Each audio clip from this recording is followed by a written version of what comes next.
At narito naman ang mainit na balita mula sa mundo ng politika. Sa isang hindi inaasahang pag-unlad, ang Vice Presidente ng Pilipinas na si VP Sara Duterte ay tumistigo laban kay President Kuting ng Norte Jr. hinggil sa mga aligasyon ng iligal na transaksyon ng droga. Alamin natin ang buong detalye. Sa isang press conference na ginanap kaninang umaga, ipinahayag ni VP Sara Duterte na siya ay handang magbigay ng testimonya ukol sa mga transaksyon na kinakasangkutan ng iligal na droga na nag-uugat sa administrasyon ng kanyang kapwa-leader. Ang pahayag na ito ay nagdulot ng pagkakabigla sa marami, lalo na sa mga taga-suporta ng Pangulo. Ayon kay VP Sara, may mga ebidensyang nag-uugnay sa ilang opisyal ng gobyerno sa mga iligal na aktibidad. Tinukoy niya ang mga pangalan at ang mga kaganapan na ayon sa kanya ay dapat ipagbigay alam sa publiko. Aniya, hindi natin maaaring hayaan na ang mga ganitong kalakaran ay magpatuloy sa ating bansa. Ang pahayag na ito ni VP Sara ay naglalabas ng mga katanungan tungkol sa kredibilidad ng administrasyon at ang mga aksyon na maaaring ipataw sa mga sangkot sa aligasyon. Ang mga mambabatas mula sa iba't ibang partido ay nagbigay ng kanilang reaksyon. May ilan na umaasang ito ay magiging daan para sa mas malalim na imbestigasyon. Ang pagtistigo ni VP Sara ay maaaring magpabago sa takbo ng politika sa bansa.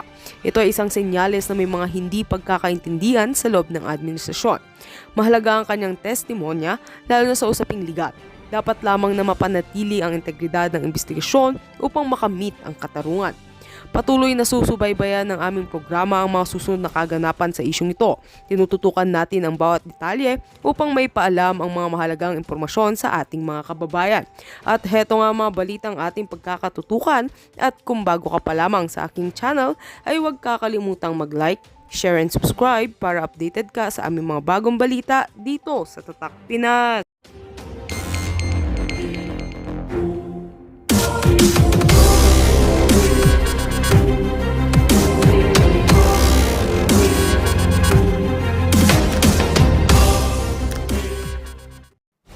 Hello! Magandang ang araw nating lahat. Kaya naman, andito pa rin ang inyong fair lady Maharlika na patuloy na mambuboljak sa mga bangag.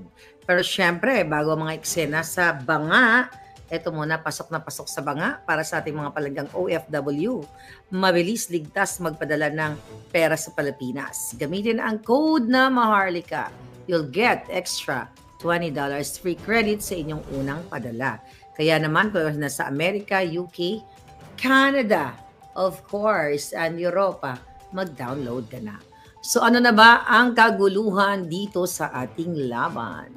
Si Jack Collins, si Digna Miamor, si Trollbuster, drug smuggling sa Bureau of Customs ni Rubio at Bakiran, bukol sili sa taas at bangag at tambaluslos. So nga, ang daming issue na yan, ng smuggling na pinag-uusapan natin. Trollbuster, papunta na daw tayo sa exciting part, sabi ni JC Clover. So ngayong araw na ito, pag-usapan pa rin natin yung ulo ng bangag at heavy luggage video na hawak na nga ba ni Inday. Alam mo kasi, mga palangga, habang inoobserbahan natin yung mga sinasabi ni Inday, bihira, ano siya kumbaga, hindi naman siya katulad ni bangag na nagbabasa ng script, okay? Na yung hindi ka na maa-amaze kasi alam mo, hindi naman galing talaga sa puso ni bangag dahil wala man siyang puso, di ba? Ang puso niya itim. Pero habang binalikan ko na naman, yung pinanood ko yung expose or yes, actually, may na-dethrone ako palangga. Na-dethrone ako pagdating sa expose ni Inday Sara. And I'm so happy dahil iba yung kanyang mga revelasyon na talagang ang ang pinaka para sa akin na natuwa ako, na natawa ako, na I wish nangyayari sa mga katulad ng mga bangag na smuggler, kawatan, lahat na. Yung tungkol sa paghingi ng, actually trending ngayon, no? Paghingi ng isang graduate, paglambing, okay? Nahingi sa paghingi ng relo ni bangag, 'di ba? Ulitin natin, yung iba ngayon ay itinatanggal nila yung konteksto kung bakit nasabi ni Inday Sara Na, parang nag-FU pa nga siya eh, di ba? Na walang sound, na talagang gusto niyang jonggalan ng julo. Gusto niyang janggalin ng julo ni Bangag. Alright, ulitin natin sa mga papasok lang sa hindi nakapanood ng press con, kaya po nasabi ni Inday Sara na that moment ay gusto niyang gurgurin ang julo ni Bangag at na-feel niya na talagang naramdaman niya na toxic na. Okay?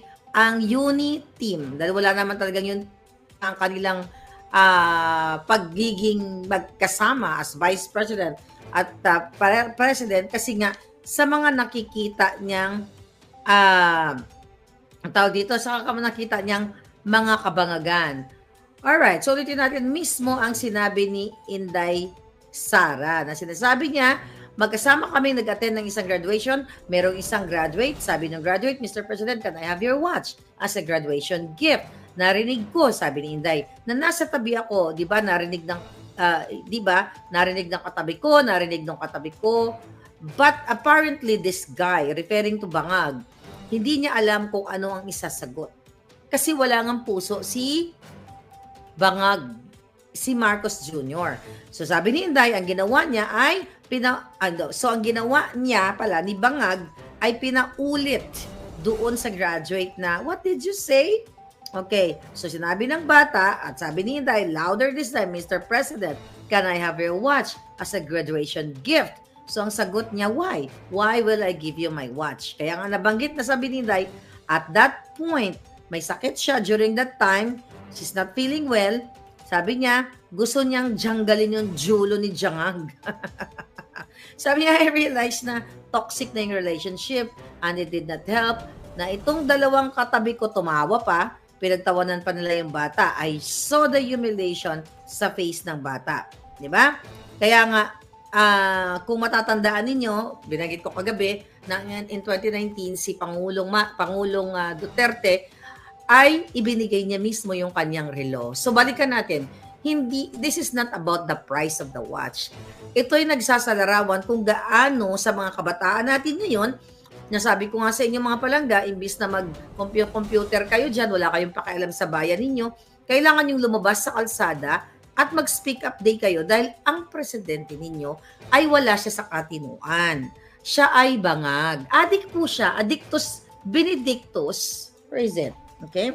Addictus Benedictus na hanggang ngayon hindi nila ma-counter sa pamamagitan ng kaso na pinagmamalaki nila. Itong authentication dito sa Amerika na si Marcos Jr. ay nagpupulburon. At paulit-ulit na sinabi ni Inday Sara kagabi kahapon sa kanyang press conference na hindi siya nagpupulburon hindi siya nagsisi dahil doon sa press ko na yon, medyo malamig talaga ang aircon, kaya di ba nahingi siya ng tissue. Nagpapatunay na pinatatamaan ni Inday na ang presidente ninyo ay isang Addictus Benedictus na hayok hindi lang sa pera ng bayan, kundi hayok na hayok sa ipinagbabawal na pulburon. Ang issue dito, kayo mga kabataan, na dapat may pakialam kayo sa mga social issues sa inyong lupang ginagalawan. Paano maging ganap na maayos ang Pilipinas kung kayong mga kabataan, kayong mga anak ninyo palangga, kasi mga bata dito baka mga wala, naglalaro pa mga hitad. Okay? Paano kayo magkakaroon ng magandang buhay kung ang presidente niyo ay Bangag? At now, ano ang sinasabi ng mga kalaban ni Inday Sara na mga Bangag or yung ng Malacanang o dyan sa mga WAD committee? Ito daw ay ang ginawa daw ni Inday ay very low at pag-aatake, spoiled brat at kung ano-ano na bitter lang at gusto daw ilihis ni Inday Sara yung tunay na usapin sa mga kadyutahan nila dyan sa WAD committee na yan. Mga palangga, etong mga Shongabels at mga kawatan na itong mga nayupak na ito, binabaliktad nila ang pangyayari. Sino ba ang nagpaka-bitter? Sino ba ang naglihis ng usapin tungkol sa pulburon video? Hindi ba nataranta ang Malacanang, nataranta si Abalos, nataranta si Gibo, DND, PNP, lahat, NBI, nung inilabas ko nung July, etong Coca-Cola o pulboronic video na ito during the SONA ni Bangag. Hindi ba nataranta at tinakot-takot nila ako na, lahat ng yung mga mag-share nito, mananagot, kakasuhan, makipag-ugnayan sila sa Amerika para mapanagot ako dahil ito daw ay deepfake. Until now, ulit-ulitin ko, July, August, September, October. July, August, September, October. Almost 3 months na 3 months na actually. 3 months na. Hanggang ngayon, wala silang kasong final na sinasabi nila magpapile sila ng case dito sa Amerika para panagutin ako dahil sinasabi ko at inilabas ko ang video na si Bangag Jr. ay authenticated bangag. And now, napakalinaw at lalong lumalakas ang laban natin dahil hindi na lang si Maharlika, hindi na lang si Pangulong Duterte in 2022 or in 2021 during the campaign, siya yung pinakaunang-unang nagsabi na si Marcos Jr. ay isang bangag at isang weak, na nag-aadikto sa yacht, nag-aadikto sa eroplano, di ba? Siya yung una. And now here's Inday Sara speaking up. Kaya sabi ko, na-dethrone ako. Di ba? Si Inday nagsabi na gusto niyang janggalan ng julo yung bangag. Dahil sa kanyang nakikita na ang presidenteng kanyang tinulungan para maging ganap na presidente dahil pinakiusapan nga siya ni Amy Marcos na, na kung pwede tumakbo siya, ganyan-ganyan, dahil hindi sila mananalo laban kay Leni Robredo, And now, nakikita niya na walang pagmamahal sa isang bata o sa isang graduate, sa isang PMA-er. Uy, mga palangga, mga PMA-ers. Okay? Kayong mga general, well, especially, I'm talking to the young individuals, ang hindi pagbigay ni Marcos Jr. ng relo doon sa graduate na yon ay hindi ibig sabihin nun, sabi ko nga kagabi, it's not about the price. It's about kung anong pusong itim ni Bangag na wala siyang pakialam. Material na bagay lang yun. Sabi ko nga kagabi, kung may sentimental value, yung relo na yun, pwede naman niyang kinuha yung information ng graduate at sinorpresa niya, kinuha niya, ando doon na siya, pinapunta niya, I'll get your number. Kahit nasa gitna ng ceremony, ay mamahalin pa siya ng taong bayan. Kung nakita niyo yun na during that ceremony, syempre ang seremonya ng pagtatapos of yung mga graduation na rites na yan ay seryoso. Pero kunyari nakita doon, naka-television, di ba? Kunyari nakita mo si Bangag, okay, can you give me a pen? O bigyan mo ko ng ballpen. Isusulat ko lang yung number nitong graduate. Ito, ano phone number mo? 1, 2, 3, 4, 5, 6, 7, 8, 9, 10. Anong address mo? Then, tinabi niya, ilagay niya sa bulsa niya, then, inilagay niya sa PSD. Baka tuwang-tuwa itong mga supporters ni Bangag. Wow, ang galing-galing naman ni Bangag Jr. na ganito, kinuha yung phone number ng isang graduate at humingi ng regalo as relo, hindi niya maibigay yung kanyang relo dahil ito ay may sentimental value, binigay sa kanya ng nanay o tatay niya o whatsoever. Kaya naman nag-initiate si Bangag na reregaluhan na lang ang itong na to. But again, hindi nga naganap dahil doon ang tao matitest mo candidly, spontaneously ang pag-uugali sa mga ganong sitwasyon. Di ba? Kaya nga may mga social experiment, di ba? Nakikita niyo mga social experiment na nag-aarte-arte, nagugutom ako, pwede mabigyan mo ako ng 5 piso, ganyan-ganyan. Kaya dito sa Amerika, ang daming mga ganyan. Bigyan mo ako ng $1, tapos yung iba, pag nagbigay, binibigyan ng $500 in return. Tapos yung hindi nagbigay, pinapakita sa kanila na, kung hindi ka nagbigay, ito yung na-miss mo. $500. Tapos bigla yung mga taong hindi nagbigay with that social experiment, hindi ito para bigyan siya ng $500 na yun. So what I'm saying is, ang tunay na pag-uugali ng tao, nakikita yon sa mga panahon, okay? Yung mga instant or mga spontaneous o candid na pangyayari na hindi mo pinagandaan, na hindi mo maisip na may camera ba na nakatingin sa iyo, na kailangan maging mabait ka, yun ang as a president, di ba? Actually, alam niya na mayroong camera. Pero dahil graduation right yun, ceremonias yun pero alam niya sa sarili, hindi niya alam. Dahil likas sa sarili niya na madamot ang jutang ginimes. Dahil, kaya nga what do you expect? Yung pangarap ng mga tanso, di ba? Dati tinatawag nyo yung tanso, di ba? O, mga tanso o talyaniwa, I'm not part of it. Na, pag nanalo si Bangag, baka magbigay ng ginto, da. Kita mo, relo nga lang, hindi magbigay. So, ito'y nagsasalarawan sa kabataan na walang hiya talaga si Bangag. Kaya sabi ko nga, mga kabataan, get out from your home. Ipagtanggol nyo ang inyong bansang Pilipinas dahil ngayon ang presidente nyo ay Bangag. Not only that, ang kanyang mga inappoint ay Bangag, mga kawatan, ang asawa niya ay smuggler, kidnapper, pakialamera, nagbebenta ng mga posisyon, nakikipagsabuatan sa mafia, and everything. Now, ulitin ko, ang expose ni Maharlika since 2022 sa mga kasulukuyang pangyayari ngayon ay pinatutunayan ng mga malitinding personalidad katulad ni Attorney Vic Rodriguez. Mamaya dadako tayo dito sa page ng book niya. And now, the Vice President, the second highest personality in the land na sinasabi na si Bangag Jr. ay ito. Ito ang pagkatao niya. And kahit pumikit si Inday, pumikit siya, tumambling siya, na isasalansan niya ang chronological, okay, ng pangyayari, okay, ng mga events. Kasi sabi ko nga, ito ay kanyang what? Na witness, na eksperyensya, narinig. It's the same thing ng testimonya ni Agent Morales, ni Kati Binag, patungkol dito sa pagiging authenticated Bangag. Now, Huwad Committee, mga young goons na nagsasabi na si Sara, ito ay pinagtatakpan ang tunay na isyu sa War on D.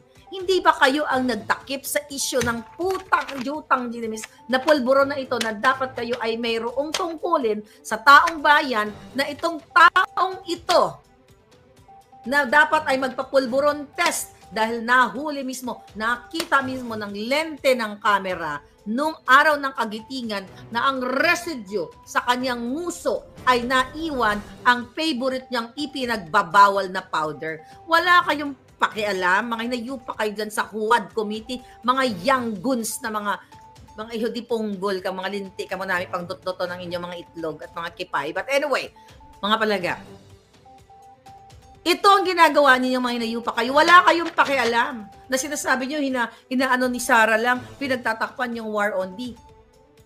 O War on Pulburon. Really? I mean, yung tungkol sa Pogo. Hindi ba napakamahalaga na meron dapat tayong presidente na free of or walang pulburon ang kanyang sistema, ang kanyang utak.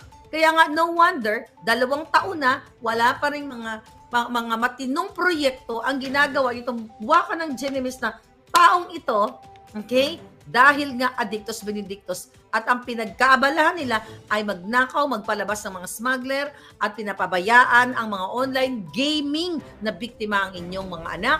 And now, yung mga nakikidnap, mga nawawalang bata, ngayon, nabasa ko sa article na mayroong isang Amerikano taga Vermont, USA na nakidnap sa Mindanao, sa Zamboanga, somewhere in Zamboanga del Sur ba, na nakidnap. So ngayon, isang Amerikanong kababayan ko, ngayon nag-iingay na ang media dito sa mga missing.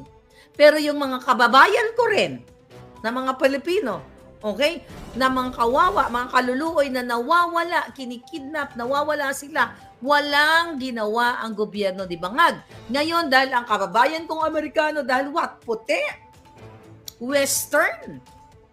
Now, binibigyan ng pagsusuring investigasyon ng Bangag na gobyernong ito. And that is okay. And yan dapat ang ginagawa ng gobyerno na whether ito ay Amerikano, Latino, Indiano, o kung ano pa man, kapag may mga krimen na ginagawa pang durukot ng mga militanteng ay pinapahalagahan ng ating gobyerno. Pero dito tayo nagkakatalo. Kapag Pilipino, ordinaryong tricycle driver, tindera, estudyante, walang pakialam ang buwaka ng Genemis sa gobyerno nyo. Nakita nyo? Kaya tama si Inday. Manamigit talaga, janggala ng Julo ang jutang Genemis. Dahil sa nakikita ni Inday Sara na pagiging bangag ni Junior, yung frustration ni Inday. Imagine mo, nag-resort si Inday sa huhukayin niya ang bangkay ni Senior at itatapon niya sa West Philippine Sea. Imagine mo yan? Gaano kagigil itong si Inday Sara dahil nakita niya naman na ginamit siya. Di ba si Cathy? Hi, Miss Cathy at Attorney Glenn Chong. Are you, I know, I know you're there. Okay. Now what? Mga kababayan, ano ang mga, dito? O ngayon, nabanggit ni Inday Sara sa kanyang, papasok tayo sa heavy luggage. Okay? Marami tayong mag-comment na kayo yan. Mr. Deception. The nerve na si Mr. Deception, nasasabihin na niya na diniceive siya, na binudol siya ni Inday. Ang jutang genimis na ito, siya pa ang may ganang magsalita na siya ang diniceive, na siya ang binudol. Pilipino ang binudol niya. At dito sa usapin, dito sa heavy luggage na ito, itong Huwad Committee na ito, di ba? At tignan natin yung mga sinabi ng iba ng mga mainstream media na ito. Okay? Tignan natin. Inday Sara. Kasi trending ngayon si Inday Sara. Right? Tignan natin. Trending ang ating palangga. Okay? So dito, pinag-uusapan, okay, sinabi pa nga ni Inday na si Bangag Jr., okay, ay walang plataforma. Sabi ni Inday, I don't, sabi niya, ever remember na may plataforma siya o si Bangag. I don't ever remember him discussing kung ano yung gagawin niya. At sinabi pa ni Inday na, nirate siya, scale 1 to 10, 10 is the highest, 1 is the lowest, 1 lang si Bangag. At hindi niya alam kung paano siya isabuhay ba? O paano niya i-practice yung kanyang mandato o gawin ang kanyang mandato bilang isang presidente. Ang sabi nga ni Inday dyan ay hindi niya alam kung paano maging presidente dahil nga alam naman natin na ang alam lang ni Bangag ay what? Magsinghot ng polboron, authenticated, polboronic, itong ayaw pag-usapan ng Congress at ng Senado. And I hope, Senator Bato, ituloy mo yung war on the Namoto Proprio. Okay? Ulitin natin, iba, na-dethrone ako ni Inday. Okay? Papayag na ako doon. And I'm so happy, Vice President Inday Sara. Diba? Na talagang winarla-warla niya si Amy Marcos na kung hindi kayo tumigil, huhukayin ko yung tatay nyo at itatapon ko siya sa West Philippine Sea. Imagine mo, nasabi ko nga, nagsalita si Inday Sara ng ganon. Tapos anong sasabihin ng mga hinayupak na to? Oh, wala daw sa si Inday, wala daw sa tamang katinuan ng sinabing ito. Eh di hamunin mo, Day, mag-pulburon test kayo. Kung sino ang wala sa tamang katinuan. Kung si Inday Sara na kayang isalaysay ang chronological of events sa pambubudol sa kanya, o si Bangag na walang alam na kapag nagsalita, ay, I'm sorry. Diba? Ganun ang alam. Maghamunan kayo. Kayong mga Huwad Committee na yan, hamunin yung mga sarili ninyo. Kung yan ang mga pinagkakalat nyo na si Inday Sara ay wala sa tamang ayos, edi magpabulburon test kayo. Kayo na. Lead by example. Sabi nyo kay Bangag, Bangag, para matapos na ito, dahil papatunayan natin kung sino ang bangag sa inyo, kung si Sara ba o ikaw. Pero hindi nyo gagawin. Tanginan nyo, hindi nyo nga ito magawa eh. Hindi nyo mga ma-counter yung authenticated, forensic dito sa Amerika eh. Hindi nyo ma-counter to. Ang kaya nyo lang i-counter, deepfake, yung tenga, yung tutuli, putaragis. Di ba? And now, dahil nagsalita na si Inday Sara at ito'y tuloy-tuloy na, get out from your home.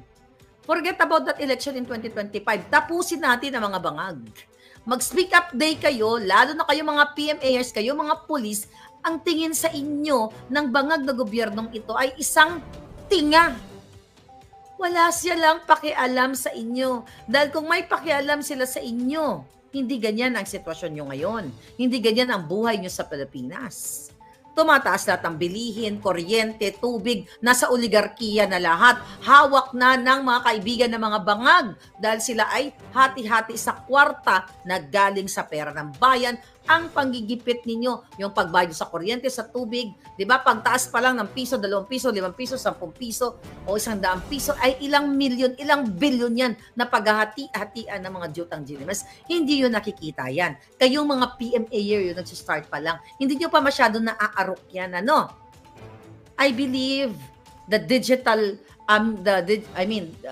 sa panahon na ito, di ba? Mas matalino yung mga bata. Pero bakit hindi yun nakikita yan? Well, yung mga palangga ko, i-educate nyo inyong mga anak. Joke-joke nyo yung mga jutak nila na ito, ang presidente natin ay bangag. You have to speak up. Tapusin na ang mga bangag. Dahil si Lisa Tanas ay siyang nagpapatakbo. Siya ang presidente ng mga mafia. Okay? Nakawala na ako. Balik tayo dito sa heavy luggage. Sinabi ni Inday na kung tama yung pagkakaintindi ko, saan ka nakakakita? You correct me if, mali yung, basta ito yung konteksto. Yung sinabi si Inday na saan ka nakakakita na si Martin Romualdez ay nailagay sa paper, nailagay sa buong mundo, di lalo na dito sa Delaware Court, na si Martin Romualdez ay tumanggap ng heavy luggage noong July, of last year. Di ba? Na tumanggap siya ng pera na nakalagay sa maleta. Remember my expose? Ako po ang unang, it's not about kung sino una, kung sinong huli. Pero isa yan sa mga